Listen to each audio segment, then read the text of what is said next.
हमारा मन इस दुनिया का सबसे पावरफुल हथियार है। हमारे जीवन के प्रत्येक घटना के साथ सिर्फ और सिर्फ हमारा मन जुड़ा होता है। इस दुनिया में जितने भी ज्ञानी हुए, जितने भी सक्सेसफुल लोग बने, सिर्फ और सिर्फ अपने मन की शक्ति के कारण ही बने। लेकिन हम में से बहुत से लोग क्यों इन शक्तियों को समझ नहीं पाते हैं? बुद्ध कहते हैं हम भी इंसान हैं, आप भी इंसान हैं। हमारे अंदर, आपके अंदर, सबके अंदर समान शक्ति है। लेकिन क्यों हम उसे समझ नहीं पाते हैं? जो इन शक्तियों को समझ गया वह ज्ञानी बन गया। जो अपने मन की शक्तियों को संग्रह करना सीख लिया, उसके लिए उसका जीवन आसान हो जाता है। वह अपने जीवन में जो कुछ भी चाहता है उसे वह पा लेता है। गौतम बुद्ध कहते हैं कि सभी में बुद्ध बनने की योग्यता है, क्योंकि वह जानते हैं कि शक्ति वो हर इंसान में मौजूद है। लेकिन उस शक्ति का सही उपयोग हम नहीं कर पाते हैं। कुछ शक्तियों का उपयोग हम कर लेते हैं और कुछ शक्तियों को हम व्यर्थ में ही छोड़ देते हैं। आइए इसे एक छोटी सी कहानी से समझते हैं। इस कहानी को अंत तक जरूर समझना। अगर आपने इसे समझ लिया तो आप अपने जीवन में अपने मन के द्वारा, अपने मन की शक्तियों के द्वारा बहुत कुछ कर सकते हैं, बहुत कुछ पा सकते हैं। एक गुरु का शिष्य अपने गुरु की तरह बनना चाहता था। गुरु भी अपने उस शिष्य को अपने से महान बनना देखना चाहते थे, इसलिए उन्होंने हर तरह की शिक्षा उसे दी। लेकिन शिष्य को बहुत ही जल्द बहुत कुछ बनना था। शिष्य को हमेशा लगता था कि गुरु उसे सब कुछ नहीं बता रहे हैं, जिस कारण वो सफल नहीं हो पा रहा है। तब उसने सोचा, क्यों ना मैं गुरु का पीछा करूं। वो दिन भर क्या क्या करते हैं, क्यों ना मैं उन्हें देखूं। तब से वे चुप चुप कर गुरुदेव को देखने लगे। सुबह उठने से लेकर शाम तक गुरु क्या क्या करते थे, कहां जाते थे, कैसे ध्यान करते थे, कैसे भोजन करते थे, क्या बोलते थे, किस तरह चलते थे, ये सभी चीजें उनका शिष्य उसे छुप छुप कर देखने लगा। और वह भी वही सब कुछ करने लगा जो उसके गुरु दिनचर्या में करते थे। एक दिन गुरु ने सुबह देखा कि उनका शिष्य उनके साथ साथ चल रहा है। वह भी उस नदी में नहाया जहां पर गुरुदेव नहा रहे थे। वह भी उस चट्टान पर पहुंचा जहां पर बैठकर गुरुदेव ध्यान करते थे। और गुरु के चट्टान पर बैठने से पहले ही वह उस चट्टान पर बैठ गया और ध्यान करने लगा। यह देखकर गुरुदेव मुस्कुराए और वहीं पास के ही दूसरे चट्टान में जाकर बैठ गए और ध्यान करने लगे। शिष्य ने सोचा कि गुरुदेव कुछ कहेंगे, लेकिन किसी की आवाज ना आते देख उसने अपनी आंखें खोलकर देखा। फिर उसने सोचा कि शायद गुरुदेव महीने में किसी एक दिन उस दूसरे चट्टान पर बैठकर ध्यान करते हैं। शिष्य की ये हरकतों को देखकर गुरु को पता चल गया था कि उनका शिष्य उनके तरह बनने के लिए उनका नकल कर रहा है। तब एक दिन गुरु एक पेड़ के डाल पर बैठकर सो गए। शिष्य ने सोचा शायद रात में पेड़ के डाल पर सोने से कुछ प्रभाव पड़ता होगा, इसलिए गुरुदेव वहां पर सोए हैं। और वह भी उसी पेड़ की दूसरी डाल पर जाकर सो गया। रात को कुछ गिरने की आवाज आई। आवाज सुनकर गुरुदेव की आंखें खुली तो उन्होंने देखा कि नीचे जमीन पर उनका शिष्य गिरा हुआ है और वह चिल्ला रहा है।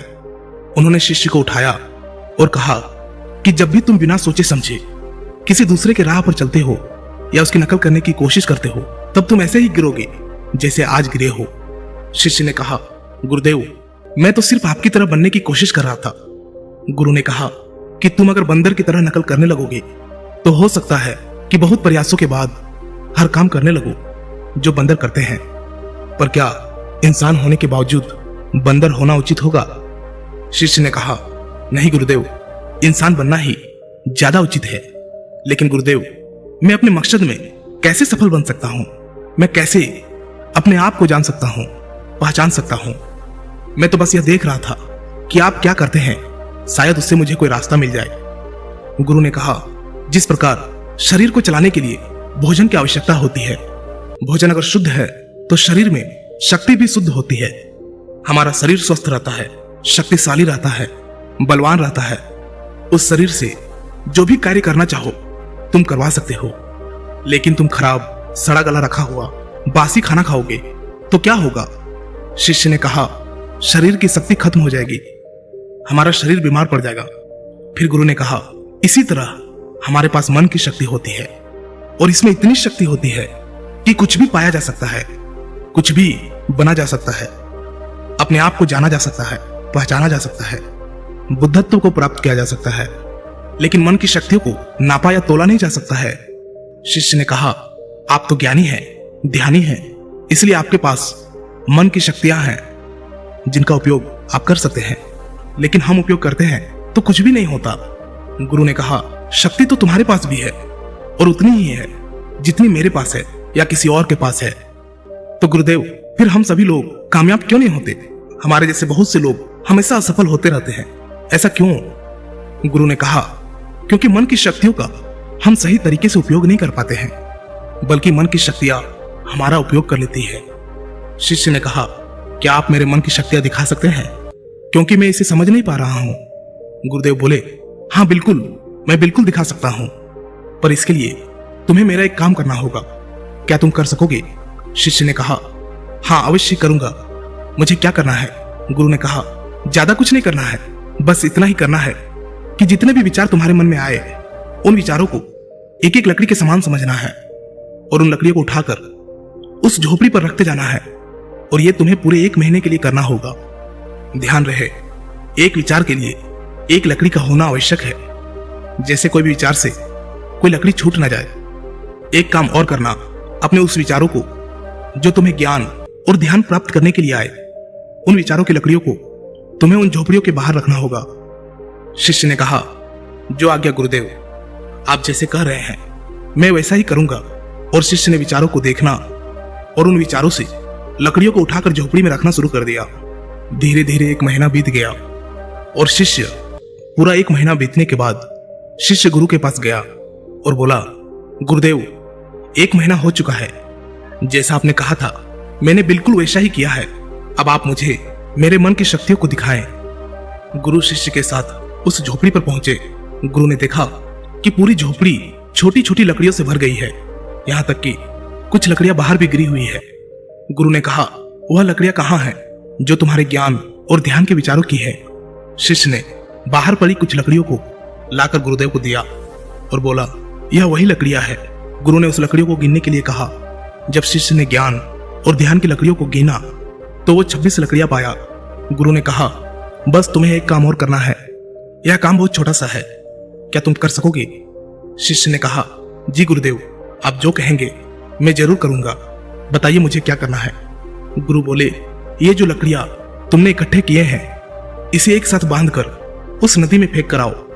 गुरु की यह बात सुनकर शिष्य घबरा गया और बोला, गुरुदेव ये कैसे हो सकता है? इतने लकड़ियों का भार मैं कैसे उठा पाऊंगा? गुरु बोले, क्यों नहीं उठा पाओगे? जब इतने विचारों का भार तुम दिमाग में रखकर घूमते हो तो इन लकड़ियों को क्यों नहीं उठा सकते? शिष्य ने कहा, लेकिन गुरुदेव विचारों में तो वजन नहीं होता। गुरु बोले, विचारों में भी वजन होता है। देखो, तुम्हारे बेकार के विचारों के नीचे तुम्हारे मकसद के विचार, ध्यान और ज्ञान के विचार कितने हैं? तुमने अपने मन की सारी शक्तियां इन बेकार के विचारों में लगा दी है जो झोपड़ी में भरी पड़ी है, और केवल 26 लकड़ियों के साथ ही तुम ध्यान और ज्ञान को पाना चाहते हो। शिष्य ने कहा, आप ठीक कह रहे हैं गुरुदेव, पर मैं अब क्या करूं? गुरु ने कहा, तुम अभी अपने ज्ञान और ध्यान की ओर बढ़ना चाहते हो और यही तुम्हारा लक्ष्य है, तो इन बेकार के विचारों को नदी में बहा दो। शिष्य ने कहा, लेकिन गुरुदेव इतनी सारी लकड़ियों को मैं सर पर नहीं उठा पाऊंगा। गुरु ने मुस्कुराते हुए कहा, तो एक एक करके इसे फेंक दो। 1 महीने में, 2 महीने में, जितना भी समय लगे लगाओ, लेकिन अपने सर से, अपने मन से इन बेकार के विचारों को फेंक डालो। याद रहे, एक विचार छूटने पर नदी में सिर्फ एक ही लकड़ी फेंकना है। शिष्य ने जिन लकड़ियों को 1 महीना में इकट्ठा कर लिया था, उसे फेंकने में 3 साल लग गए। एक विचार छोड़ने पर वह एक लकड़ी नदी में फेंक देता। अब उसके पास केवल 26 लकड़ियां ही बची थी जो उसके ध्यान और ज्ञान की थी। उसके पूरे मन की शक्ति ध्यान और ज्ञान पर लगी हुई थी। कोई भी बेकार के विचार उसके मन में नहीं था।